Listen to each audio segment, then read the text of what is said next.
Yes, reka mbone rero ngushimire rero wowe wakoze subscribe kuri Kigali Social Update. Nizere ko nawe utarayikora ugiye kwita ukanda aho ngaho ugakanda no kunzogera kugira ngo uko dushyizeho inkuru nawe igihe hita ikugeraho, kandi ukamenye ko aho ngaho munsi muri description hariho nimero de telefone ushobora kutwandikiraho kuri WhatsApp, ndetse ni na nimero ushobora kuduhaho inkunga y'igitekerezo ndetse n'inkunga y'amafaranga nayo iremewe. Hanyuma rero reka twinjire neza i Washington DC turebere hamwe ibingibi u Rwanda rwasinyanye na Congo ubwo Marc Rubio yarari hagati y'Akayikwamba ndetse na Nduhungirehe. Ijambo ubusugire riri mu ijambo ryagarutsweho cyane mu ngingo zikubiye mu masezerano u Rwanda rwagiranye na Congo, ariyo ya masezerano basinyiye i Washington DC. Nitwa Romeo Storitera, mutangazaji wa habari RPG Rocket Propelled Grenade News Machine Gun.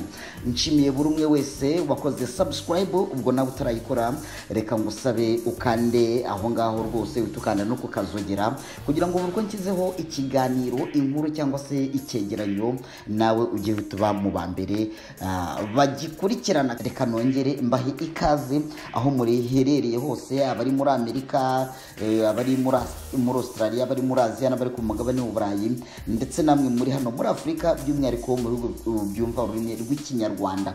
Twagiye rero reka turebe ingingo ku yindi, akantu ku kandi, ibintu bikubiye mu masezerano u Rwanda rwagiranye na Congo, ariyo ya masezerano basinyiye hehe i Washington DC.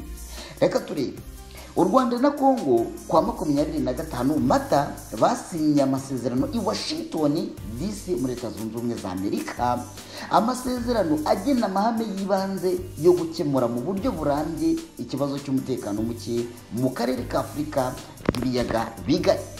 Biteye gute rero?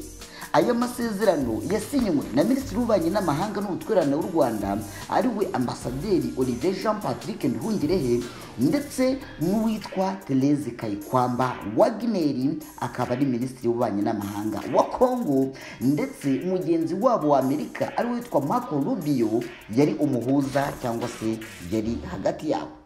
N'amasezerano ibi bihugu bitatu bigaragaza ko agiye kuba intangiriro yo gukemura impamvu muzi z'umutekano muke, ndetse agire uruhare rukomeye mu iterambere ry'ubukungu bw'akarere binyuze mu mishinga itandukanye ihuriweho. Minisitiri Nduhungirehe rero yavuze ko u Rwanda na Congo na Amerika bihuriye ku ntego yo kugera ku masezerano y'amahoro vuba cyane, ariko bidasaba inzira y'ibusamo, ahubwo ko hakenewe imbaraga mu kubigeraho. Hanyuma rero akaba yaragize ati intego duhuriyeho ni ukugera ku masezerano.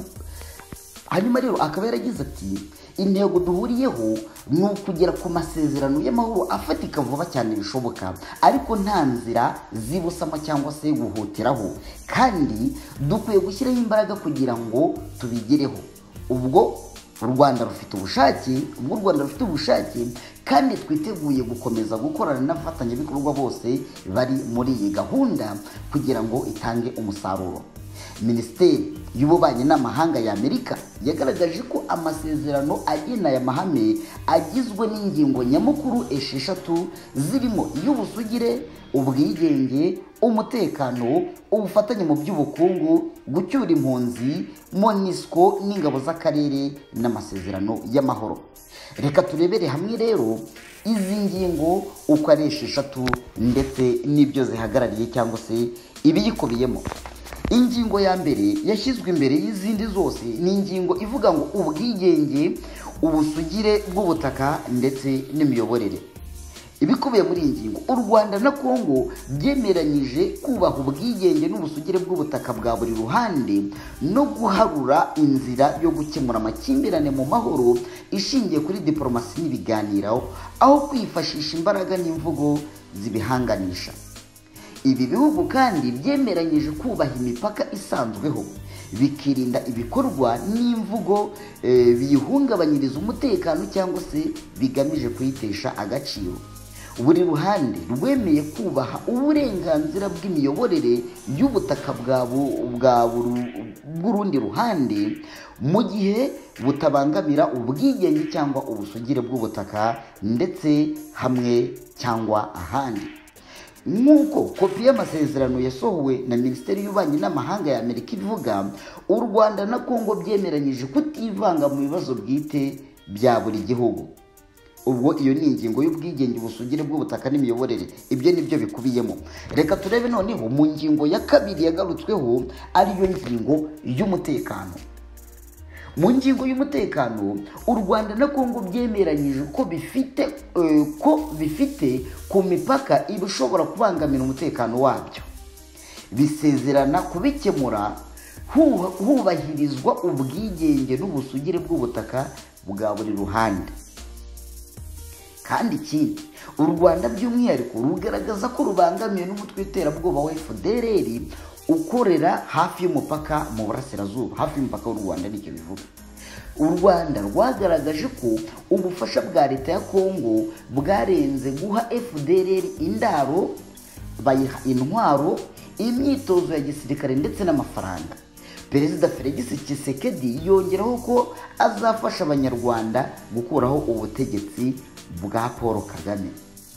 Ibihugu byombi, ubwo turacyari ku ngingo y'umutekano ariyo ngingo ya kabiri, ibihugu byombi byemeranyije ko amahoro, umutekano n'ituze ari ngombwa kugira ngo ubucuruzi bwambukiranya imipaka bunyura mu nzira zemewe n'amategeko bwongererwe imbaraga, habeho ubufatanye mu by'ubukungu ku rwego rw'akarere. Ikindi kandi, ibi bihugu byagaragaje ko byombi bifite inyungu mu gusenya imitwe yitwaje intwaro ikorera ku mipaka cyangwa hafi yayo, ndetse byemeranya ko ubufasha ihabwa bugomba guhagarara imitwe yose. Mu gihe byitezwe ko ibiganiro bizakomeza, u Rwanda na Kongo byumvikanye ko bizashyiraho urwego rw'umutekano ruhuriweho rwo kurwanya imitwe yitwaje intwaro ndetse n'amatsinda y'abagizi ba nabi abangamira umutekano wa buri ruhande. Iyo yari ingingo ya kabiri yavugaga ku mutekano. Reka tube ku ngingo ya gatatu, ni mu ngingo esheshatu. Ingingo ya gatatu ivuga ubufatanye mu bukungu. Mu bufatanye mu bukungu rero hakubiye n'iki? U Rwanda na Kongo bihuriye mu miryango iharanira iterambere ry'ubukungu nk'Afurika y'Iburasirazuba witwa EAC, ICGL mu karere ka Afurika y'ibiyaga bigari ndetse na COMESA. Byemeranyijwe gushingira ku ntego zayo, bikongerera ubufatanye mu bucuruzi no mu ishoramari. Ikindi, hashingiwe ku mikorere y'imiryango, ibi bihugu byemeranyije gushyiraho uburyo bwo gukorera mu mucyo kugira ngo buri ruhande ruzabone inyungu mu mutungo kamere akarere gafite binyuze mu bufatanye n'ishoramari. Ikindi, ibi bihugu byumvikanye ko bizatangiza ishoramari rishya, binongerera imbaraga iryari risanzwe, ishoramari ryari risanzweho. Amerika kandi yabisezeranyije gutangamo umusanzu hamwe n'abashoramari b'abanyamerika hagamijwe guteza imbere ubukungu bw'akarere mu buryo buyifitiye inyungu buri ruhande. Nk'uko u Rwanda na Kongo byemeranyije, ubu bufatanye buzahuzwa n'indi mishinga y'uturere cyangwa mpuzamahanga igamije guteza imbere ubukungu, irimo iyo kubaka ibikorwa remezo. Ngira ngo ni imishinga yo kubaka ibikorwa remezo harimo nuko hazasubukurwa umushinga witwa Robeto Corridor, ari umushinga wo kubaka umuhanda wa gari ya moshi. Biteganyijwe ko hazatangizwa cyangwa se hagurwe ubufatanye ku mishinga irimo uwo gutangiza ingufu z'amashanyarazi, kugenzura pariki z'ibihugu, guteza imbere ubucukuzi bw'amabuye y'agaciro no kongerera agaciro k'uyu mutungo kamere binyuze mu kuwutunganya neza. Rwazubakwa n'amalaboratwari ashinzwe gutunganya ubu bucukuzi cyangwa se gusuzuma amabuye y'agaciro. Amerika kandi yemeje ko izafasha ibi bihugu mu mushinga wo guteza imbere ubucukuzi bw'amabuye y'agaciro no kuyongerera agaciro, kandi abanyamerika bazashoramo imari. Cy'amakundisho ikintu cyitwa gucukura n'imari nibyo biri imbere. Reka twigire ku ngingo ya kane. Ingingo ya kane ni ingingo yo gucyura impunzi.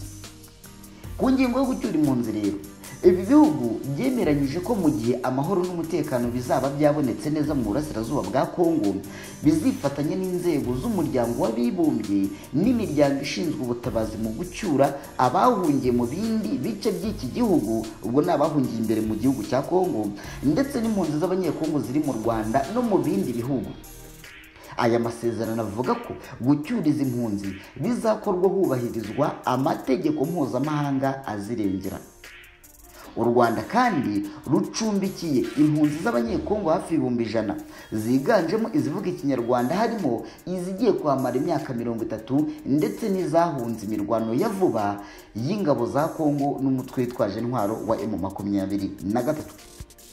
Tukiranga kuri aka kantu ko gucyura impunzi, guverineri wungirije wa Goma cyangwa se wa Kivu y'Amajyaruguru, uriya mugabo witwa Willy Manzi, aka kantu yari yagize atya akagarukaho cyane, aravuga ngo ni tweet yari yashyizeho ariko arangije ahita yisiba. Nyuma yaje kuyisiba, ntumbaze impamvu yayisibye, wenda harashobora kuba atari yabonye zino ngingo cyangwa se wenda akaba yanazibonye, ariko n'ubundi Bugere yavuze ngo kubera iki kintu cyitwa ubucukuzi bw'amabuye y'agaciro ubundi aribwo bukomeje gushyirwa imbere cyane no kumvikana cyane mu matwi kurenza ibijyanye no kurengera umuturage w'umukongomani.